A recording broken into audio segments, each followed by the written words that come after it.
Evangelio de nuestro Señor Jesucristo según San Juan. Jesús resucitado se apareció otra vez a los discípulos a orillas del mar de Tiberíades. Sucedió así. Estaban juntos Simón Pedro, Tomás, llamado el mellizo, Natanael, el de Caná de Galilea, los hijos de Zebedeo y otros 2 discípulos. Simón Pedro les dijo: voy a pescar. Ellos le respondieron: vamos también nosotros. Salieron y subieron a la barca, pero esa noche no pescaron nada. Al amanecer, Jesús estaba en la orilla, aunque los discípulos no sabían que era Él. Jesús les dijo: muchachos, ¿tienen algo para comer? Ellos respondieron: no. Él les dijo: tiren la red a la derecha de la barca y encontrarán. Ellos la tiraron y se llenó tanto de peces que no podían arrastrarla. El discípulo al que Jesús amaba dijo a Pedro: es el Señor. Cuando Simón Pedro oyó que era el Señor, se ciñó la túnica, porque estaba desnudo, y se tiró al agua. Los otros discípulos fueron en la barca arrastrando la red con los peces, porque estaban solo a unos 100 metros de la orilla. Al bajar a tierra vieron que había fuego preparado, un pescado sobre las brasas y pan. Jesús les dijo: traigan alguno de los pescados que acaban de sacar. Simón Pedro subió a la barca y sacó la red a tierra llena de peces grandes.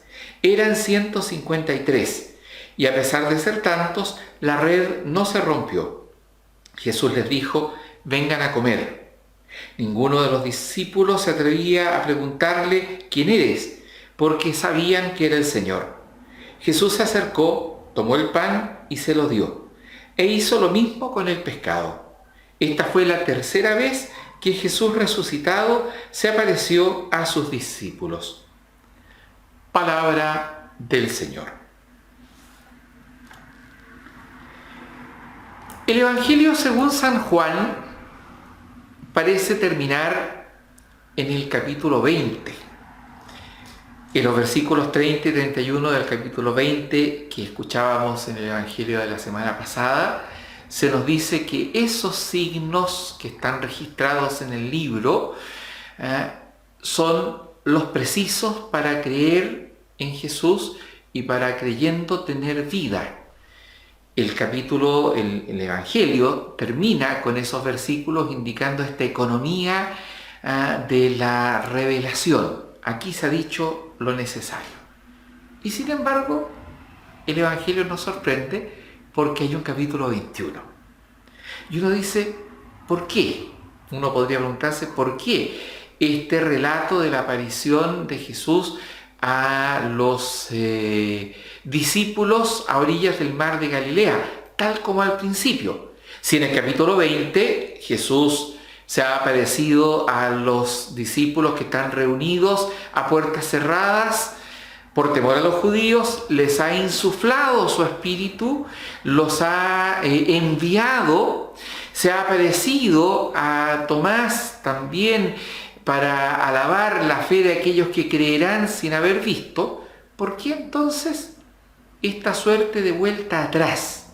¿Por qué el capítulo 21 aparece Pedro como si no se hubiese aparecido ya el Señor, como si no hubiese resucitado? Este Pedro que parece haber vuelto al trabajo anterior y que parece no estar de muy buen ánimo. Ese voy a pescar no es una expresión de Pedro de mucho júbilo. ¿Por qué aparece este grupo? 7 personas en la barca, no todos los cuales son apóstoles. Hay apóstoles, discípulos, incluso discípulos anónimos. ¿Qué estaba queriendo hacer la comunidad del discípulo amado cuando introduce esta nueva aparición, este nuevo relato? Probablemente animar justamente el caminar de una iglesia que no es solo la iglesia formada por los apóstoles, una iglesia que es conformada por apóstoles, discípulos por todo el mundo, una iglesia que aparece sobre la barca de Pedro, que se sube a la barca de Pedro y aparece con este número que para los israelitas indicaba la totalidad, el 7. Una iglesia que en su totalidad es mucho más que la iglesia de los apóstoles. Una iglesia que en su totalidad va en la barca de Pedro y que se ayuda mutuamente unos a otros a reconocer al Señor.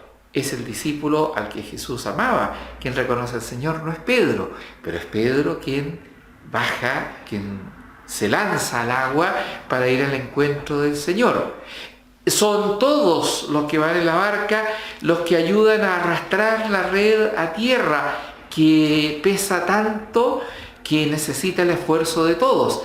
Sin embargo, cuando Jesús pide los peces, es Pedro el que logra terminar de sacar la red y entregarle los peces para este desayuno eucarístico que Jesús está organizando, el resucitado está organizando.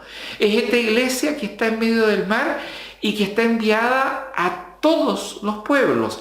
El número tan preciso que nos da el texto, 153 peces grandes, está en la memoria del evangelista, recordando los pueblos que en tiempos del Imperio Romano se reconocían sobre la tierra. En las cartografías del Imperio Romano son 153 los pueblos que poblan la tierra entera. Por tanto, hay un mensaje ahí bonito.